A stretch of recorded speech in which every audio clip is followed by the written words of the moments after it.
वक्फ bill के विरोध में सड़क से लेकर सदन तक प्रदर्शन की रूपरेखा तय की गई है, जिसकी बानगी भी नजर आई है। दिल्ली के जंतर मंतर पर मुस्लिम पर्सनल लॉ बोर्ड के प्रदर्शन में एआईएमआईएम अध्यक्ष असदुद्दीन ओवैसी समेत विपक्ष के कई सांसद प्रदर्शन में शामिल हुए। वक्फ पर भाईजान का कॉल, क्या एनडीए वर्सेस ऑल? प्रदर्शन के बहाने क्या वोट बैंक पॉलिटिक्स? वक्फ का टाइम ओवर तो बौखलाहट। वक्फ संशोधन बिल को लेकर एक बार फिर सियासी जमीन तैयार की जा रही है। मुस्लिम पर्सनल लॉ बोर्ड इस बार आर पार की लड़ाई के मूड में है। सरकार को सड़क से लेकर सदन तक घेरने के लिए रोड मैप तैयार किया जा रहा है, जिसकी बानगी आज दिल्ली में दिखाई दी। हाथों में पोस्टर और बैनर लिए कई मुसलमानों ने जंतर मंतर पर कूच किया। वहीं इस प्रदर्शन में सियासी रंग भी दिखा। मंच पर ओवैसी ने मोर्चा संभाला और मोदी सरकार पर आरोप लगाते हुए कहा कि ये कानून बनाकर मुसलमानों की मस्जिदें और कब्रगाह छीन लेने की कोशिशें कर रहे हैं। हमारा काम विरोध करना है क्योंकि ये अनकॉन्स्टिट्यूशनल है। ये बिल वक्फ की जायदाद को बचाने के लिए, एनक्रोचर्स को निकालने के लिए नहीं, ना उसकी इनकम को बढ़ाने के लिए, बल्कि वक्फ की जायदादों को ख़त्म करने के लिए, मुसलमानों से उनकी मस्जिदें, दरगाहें, खानखाहें, कब्रस्तान को छीनने के लिए इस तरह का प्रोविजन उसमें रखा गया है। तो इनकी नीयत खराब है। ओवैसी सिर्फ यही नहीं रुके, जबकि उन्होंने सवाल किया कि हिंदू, बौद्ध और सिख के मजहबी चीजों पर कोई हस्तक्षेप नहीं करता, लेकिन हमारे साथ ही ऐसा क्यों हो रहा है? वो सरकार कहती है हमारी प्रॉपर्टी है, कल कलेक्टर ऑर्डर करेगा और नोटिस लगा देगा गवर्नमेंट प्रॉपर्टी। वही तो कर रहे हैं। और हिंदू धर्म में, सिखों के धर्म में, जैन धर्म में, बौद्ध धर्म में उनके जो मजहबी बोर्ड्स हैं उसमें तो कोई उन्हीं का मजहब का नहीं बन सकता है। यहाँ पर आप कैसे बना रहे हैं फिर? और ज्यादा बना सकते हैं क्या? इससे वक्फ को बचाने का कोई ताल्लुक नहीं है। वक्फ बिल के खिलाफ प्रदर्शन को विपक्ष का भी साथ मिला। कांग्रेस, समाजवादी पार्टी और टीएमसी समेत कई विपक्षी दलों ने इसका समर्थन किया। लोकतंत्र में उनको अधिकार है, सबको अधिकार है। जो बातें मन की न हो, जो बातें समझते हैं कि उनके साथ अन्याय हो, तो लोकतांत्रिक ढंग से उसका विरोध करें। और सरकार को भी जिम्मेदारी बनती है खुले मन, खुले दिल, खुले दिमाग से देश बड़ा है, देश की एकता बड़ी हुई है, ये सोचकर उनकी बातों को सुने। वहीं कांग्रेस ने बिल के बहाने मोदी सरकार को कटघरे में खड़ा किया है। कांग्रेस सांसद इमरान प्रतापगढ़ी ने कहा कि ये सरकार की तानाशाही है। सरकार को समझने की जरूरत है। बहुत विरोध है, आप खुद कह रहे हैं, मीडिया के साथ ही कह रहे हैं कि बहुत विरोध है।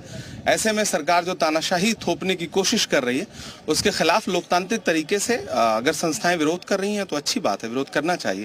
क्योंकि सरकार क्यों तानाशाही थोपना चाहती है? वक्फ की जमीनें लूट करके अपने उद्योगपति दोस्तों को देना चाहते हैं क्या? विपक्ष की ओर से निशाना साधा गया तो सरकार की तरफ से भी पलटवार हुआ। बीजेपी ने मुस्लिम बोर्ड को कांग्रेस की बी टीम बता दिया। देखिए, ये कांग्रेस पार्टी की बी टीम है। राहुल गांधी जो वियतनाम में छुट्टी बना रहे हैं, वो पूर्व में ये कह चुके हैं कि he wants to fight the Indian state.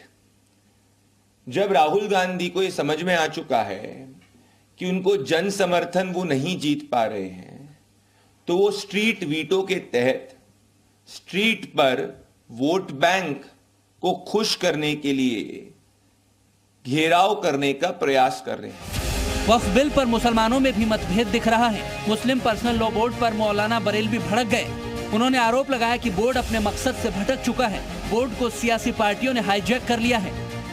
Muslim personal law board अपने असल मकसद से भटक गया है और पहले बोर्ड में कोई भी पॉलिटिकल शख्सियत को ओहदा या मेंबर नहीं बनाया जाता था। मगर आजकल का जो बोर्ड है, इस बोर्ड में हिंदुस्तान में जितनी भी सियासी जमातें हैं, पॉलिटिकल पार्टियां हैं, उनके अक्सर मेंबर पार्लियामेंट हो या और ओहदेदारान हो, वो सब मुस्लिम पर्सनल लॉ बोर्ड के मेंबर हैं या उनको कोई न कोई जरूर पोर्टफोलियो दिया गया है। वक्फ पर सियासी बयानबाजी तेज है। विश्व हिंदू परिषद ने कहा कि कुछ कट्टरपंथी मुस्लिम जमात प्रदर्शन कर रही है। सीएए के वक्त भी इस तरीके की बातें फैलाई गई थी। वैसा ही एजेंडा एक बार और चलाया जा रहा है। भारत के संविधान और भारत की जो संसदीय परंपरा है उसको कलंकित करना, बने हुए कानून के अंदर छेद बनाना और जो कानून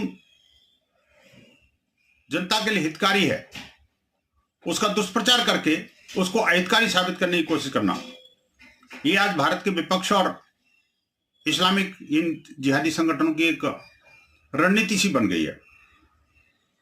लेकिन खैर जनता जानती है और मुस्लिम समुदाय का जो सुधी वर्ग है थोड़ा बहुत, वो भी इस बात को समझ रहा है अच्छी तरह से। वक्फ बिल के विरोध में प्रदर्शन को देखते हुए गाजी बॉर्डर में सुरक्षा के कड़े बंदोबस्त किए गए थे। पर सुरक्षा के कड़े प्रबंध कर दिए गए हैं। तस्वीरें दरअसल आपको दिखा देते हैं। गाजीपुर बॉर्डर पर इस वक्त हम मौजूद हैं।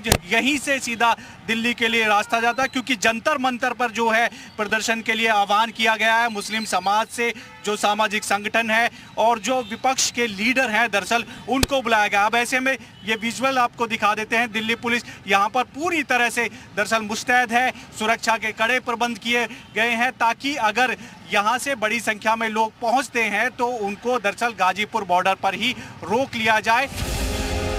जहाँ एक तरफ वक्फ बिल को लेकर जंतर मंतर पर प्रदर्शन हो रहा था, वहीं दूसरी तरफ हिंदू संगठन इस बिल के समर्थन में हल्ला बोल कर रहे हैं। हिंदू संगठन के कई लोग जंतर मंतर पर ही all India Muslim personal law board के धरने के विरोध में प्रदर्शन पर बैठ गए और हनुमान चालीसा का पाठ करने की जिद करने लगे। हालांकि दिल्ली पुलिस ने हिंदू संगठनों के कार्यकर्ताओं को हिरासत में ले लिया।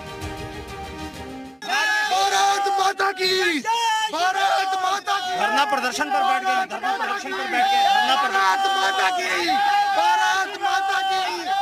वक्फ बोर्ड कानून रद्द करो, वक्फ बोर्ड कानून रद्द करो, वक्फ बोर्ड कानून रद्द करो, वक्फ बोर्ड कानून रद्द करो।